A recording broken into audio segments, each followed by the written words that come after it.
Hey guys, welcome back. In this video, I'm going to show you how to remove hyperlinks in Excel. Let's get started. As a rule, Excel will automatically insert a hyperlink when you enter a website or an email address into a cell.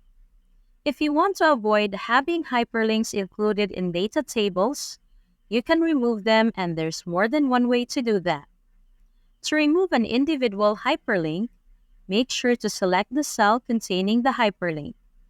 Then right-click and choose the option Remove Hyperlink. Excel will remove it immediately. If you simply want to edit the hyperlink, select the cell with the hyperlink, then right-click again. This time, choose the option Edit Hyperlink. In this pop-up window, you can edit the displayed text.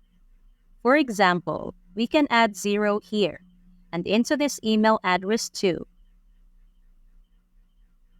Click OK, and you'll see the changes immediately.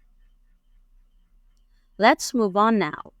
To remove all hyperlinks across the spreadsheet, click on the upper left corner, which will highlight the whole sheet. Then, as before, right-click, select Remove Hyperlinks, and Excel will remove all hyperlinks in the spreadsheet. But we're still not done here.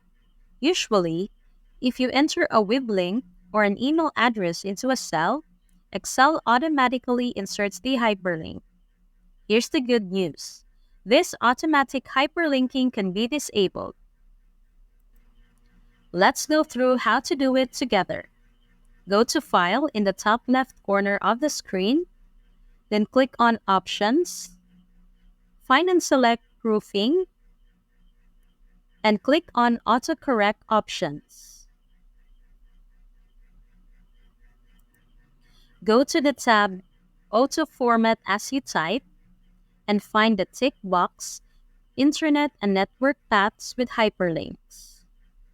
Unselect this option, and Excel will disable the automatic inserting of hyperlinks in tables.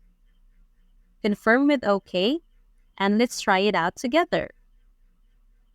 Type in a web link and hit Enter. Excel did not insert the hyperlink. Thanks for watching. And if you found this video useful, don't forget to give it a thumbs up and hit that subscribe button for more content like this.